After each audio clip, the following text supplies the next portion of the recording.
Bonjour et bienvenue en 2030 glorieuse.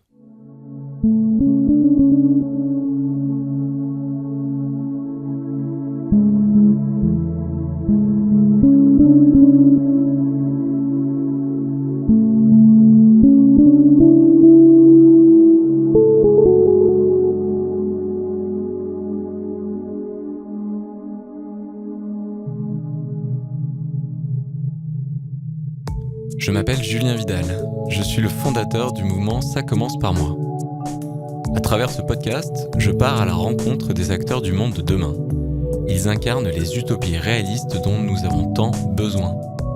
Ce sont des bâtisseurs, des idéalistes, des empêcheurs de tourner en rond, des personnes à l'écoute du vivant et d'eux-mêmes qui ont décidé de se mettre au service d'une cause qui les dépasse, celle de la création d'une société plus égalitaire, plus durable et plus heureuse. Ils sont des milliers en France à agir concrètement pour montrer que l'action est le meilleur remède contre le fatalisme et que, si nous agissons avec ambition et amour, la décennie des 2030 glorieuses est à portée de main.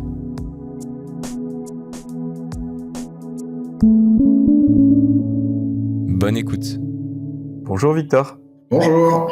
Je suis très content de faire ce voyage avec toi en 2030 glorieuse. La Nef, c'est le partenaire du podcast 2030 glorieuse depuis 3 ans maintenant. Et pour cette 3e année, avec l'équipe communication, c'est autant Amandine que Chloé que Eva en plus à l'époque, on s'était dit que ce serait bien de permettre à toutes les personnes de la Nef qui le souhaitent de faire ce voyage en 2030 glorieuse. Et nous y voilà.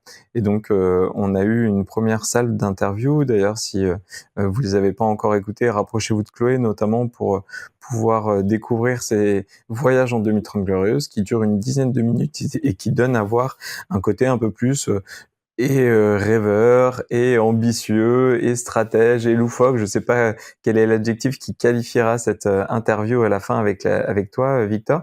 Mais donc voilà, nous sommes en 2030 glorieuse, cette époque où on n'a pas complètement résolu tous les enjeux qu'on avait à l'époque en 2023. Je sais pas si tu t'en souviens, Victor, les enjeux écologiques, solidaires, sociaux, culturels, etc., etc. Et à la fois, on sent qu'on va dans le bon sens, qu'on a de nouvelles boussoles qui nous permettent de reprendre notre place parmi le vivant et d'agir avec ambition. Et moi, je vais discuter avec toi de ça. Donc, on est en 2030 glorieuse, on parle des 2030 glorieuses au présent, pas de futur, pas de conditionnel, c'est assez difficile, mais tu vas voir, on va y arriver. Toi, Victor, en 2030 glorieuse, est-ce que tu peux me dire ce que tu fais dans la vie ? Eh ben, en 2030 glorieuse, je continue ce que j'ai déjà fait depuis des années, c'est-à-dire que je m'occupe d'une AMAP et du coup, je suis secrétaire de cette AMAP et président tous les quelques années, et on essaye de soutenir des agriculteurs autour de Lyon pour fournir des produits frais et pas trop chers en bio à des citadins de Lyonnais.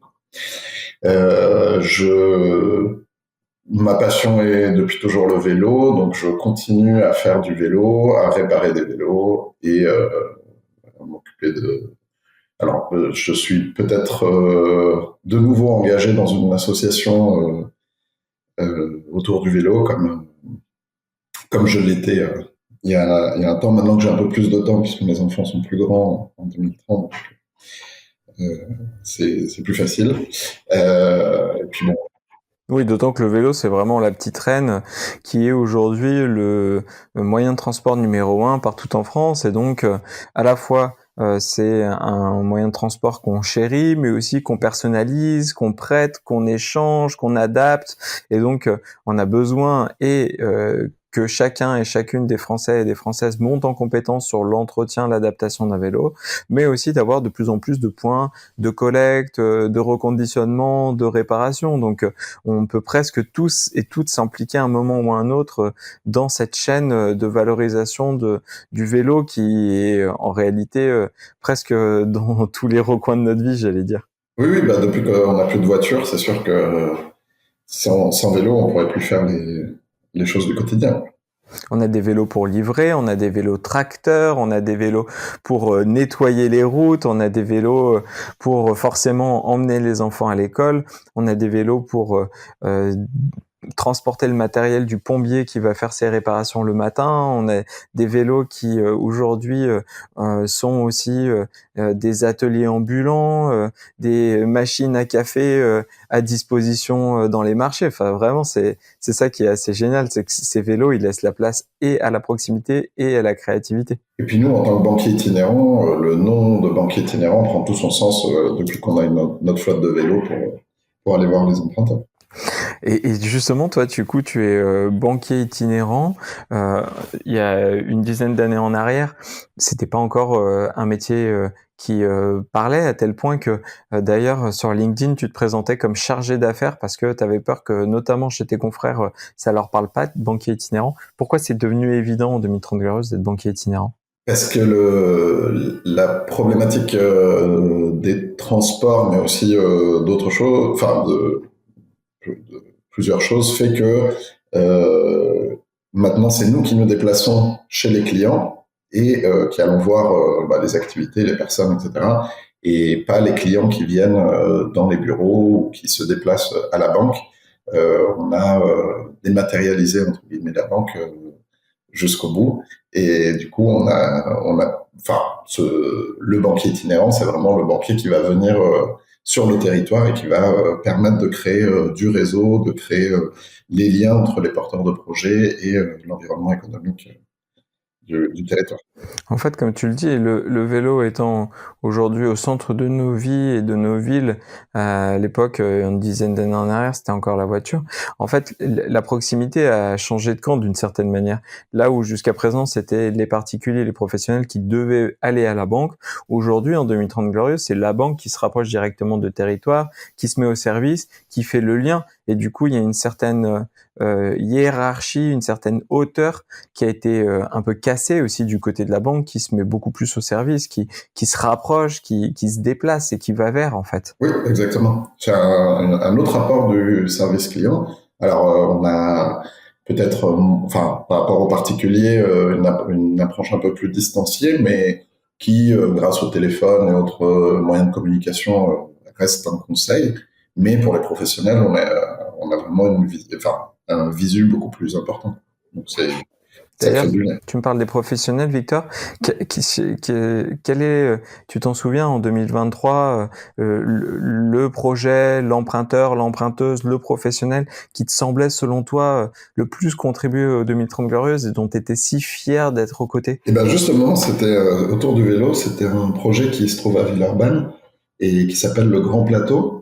Alors, je sais pas si tu te souviens, à l'époque, à côté de là où du siège où on était, il y avait des friches industrielles et la métropole avait mis à disposition un bâtiment industriel pendant 5 ans pour pouvoir permettre à des structures autour du vélo de monter des projets et de créer un cluster autour du vélo. Donc un cluster, un groupement d'entreprises qui travaillent autour du même thème.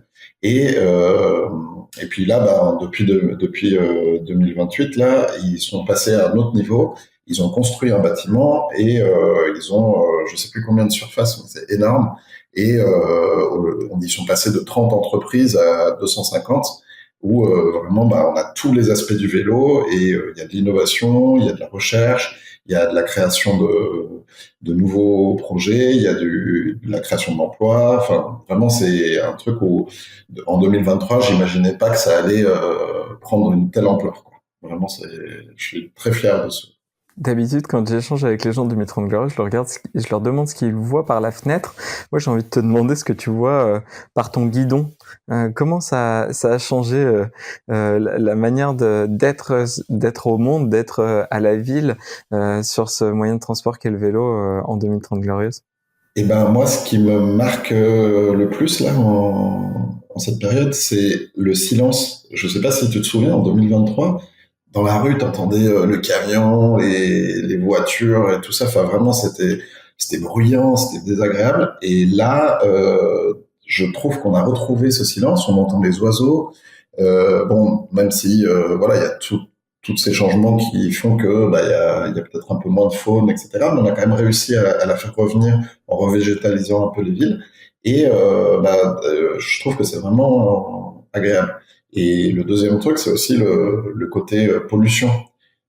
Moi, je me souviens quand en 2023, enfin, ça m'arrivait de temps en temps à Lyon d'avoir, enfin, d'être un peu irrité de la gorge, etc., d'avoir du mal, etc. Et puis des fois, il y avait les, les, les pics de pollution, des choses comme ça. Et depuis qu'on a arrêté la voiture, vraiment, on est dans un autre environnement. Et c'est vraiment agréable parce que ça change la vie, quoi. Et je suis content d'être resté à Lyon et de ne pas être parti à la campagne comme beaucoup de cette époque parce que je me dis finalement ma qualité de vie est pas mal, quoi. Moi, c'est la place. Tu vois, au moment où il y a eu le boom du vélo, après le Covid, on s'est dit, mais en fait, on est trop là sur ces petites autoroutes à vélo qu'on avait construites en bord des routes, parce que bah, forcément, de plus en plus de bicyclettes qui vont pas tous à la même vitesse, des moyens de transport plus ou moins en bon état, des gens plus ou moins aussi en bon état, j'allais dire, avec plus ou moins de place. Et donc, de temps en temps, on se retrouve avec des bouchons même sur les pistes cyclables. Depuis qu'on a inversé la tendance et qu'en réalité, maintenant, c'est 2, 3, 4 voies pour les vélos et une toute petite voie pour les voitures. C'est ça, en fait, ce sentiment de place, ce sentiment de visibilité, d'être aéré qui rompt complètement avec l'idée qu'on avait de la ville où on était tous les uns sur les autres. C'est ça qui me change le plus. Oui, oui, c'est vrai. C'est un beau changement qu'il y a eu à ce niveau-là. Et moi, et aussi, enfin, tu vois, bon, maintenant mes enfants ils sont grands, mais j'aurais rêvé quand ils étaient plus petits de pouvoir les laisser dans la rue comme maintenant pour qu'ils jouent, pour qu'ils soient, enfin voilà, dans les parcs, etc., sans avoir peur qu'il y ait une voiture ou qu'il y ait un camion qui déboule, quoi. Donc, c'est vrai que ça a quand même bien changé. Si jamais, Victor, là, sur les 10 petites minutes qu'on a échangées sur ces 2030 glorieuses, tu avais une recommandation à nous faire, une recommandation culturelle. Est-ce que il y a dans ce qu'on a touché du doigt ou dans ce qui t'inspire au quotidien, si on revient en 2023, un film, une série, un livre, un artiste, je sais pas, quelque chose que tu as envie de nous recommander qui touche un peu du doigt ce qu'on a discuté, ce qu'on a imaginé ensemble? Alors moi, enfin, pas tout à fait sur ce qu'on a discuté, mais je sais pas si tu connais un livre qui s'appelle Dans la forêt, dont j'ai oublié le nom de l'auteur. De Gene Euh, Egland. c'est ça. Et qui était un peu une projection de, du monde d'après, on va dire. Et enfin, il m'a beaucoup marqué ce livre. Et voilà, ce serait une recommandation. J'invite les gens à le lire parce qu'il est quand même assez étonnant. Et j'avais bien aimé. Euh, Après, sur une recommandation plus artistique, moi j'aime beaucoup un artiste qui s'appelle Chilida, qui est un artiste basque et qui, à l'époque, enfin qui est décédé, je sais plus quand, et qui a quelque chose de très intéressant parce qu'il travaillait bon, sur des formes en noir et blanc, et donc c'est très sobre.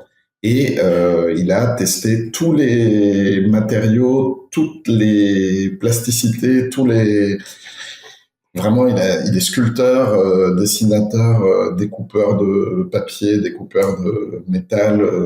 Il a fait de la terre, il a fait vraiment tout ce qu'on peut imaginer. Et je trouve que c'est un artiste vraiment très complet. Et voilà, c'est quelqu'un que j'apprécie et qui a quelque chose de très fort parce qu'il n'utilise que des matériaux naturels. Et du coup, enfin, moi, ça me parle par rapport à tout ce qui est écologique, etc. Même s'il utilise beaucoup de métal, et donc les forges, etc. Mais c'est vraiment que des matériaux naturels, et du coup, c'est très fort. Bah allez, j'en profite pour faire ma recommandation. Je sais pas si toi qui parles beaucoup de vélo, tu savais que Guillaume Martin, qui est un des cyclistes de l'équipe Cofidis, qui fait le Tour de France actuellement, est aussi philosophe et écrivain. Et il y a pas longtemps, publié un livre qui s'appelle Socrate à vélo, où il fait un tour de France des philosophes qu'il imagine dans des situations un peu incongrues liées au vélo. Ça se lit bien, c'est assez léger et en même temps, ça apporte un regard un peu décalé sur le vélo, sur le Tour de France et tous ces paradoxes. Donc ça peut être aussi une lecture pour essayer de redonner sa juste place à la fois aux cyclistes et à la fois au vélo qui nous permet d'approcher le territoire par le temps long. Ah bah, je le note. Je connaissais pas. Merci Victor pour cet échange très riche et ça donne envie puisque moi aussi mon moyen de transport et mes moments préférés dans ma journée en général, c'est le moment où j'ai le cul sur la selle et donc du coup je suis content d'avoir pu échanger avec toi à ce sujet. Je te dis à très bientôt, salut. Chouette, merci. Merci d'avoir pris le temps de voyager en 2030 glorieuse avec nous. Moi je vous dis à très vite pour découvrir ensemble d'autres utopies réalistes et je vous donne rendez-vous sur ça commence par moi.org pour construire ensemble un monde meilleur dès aujourd'hui. Salut!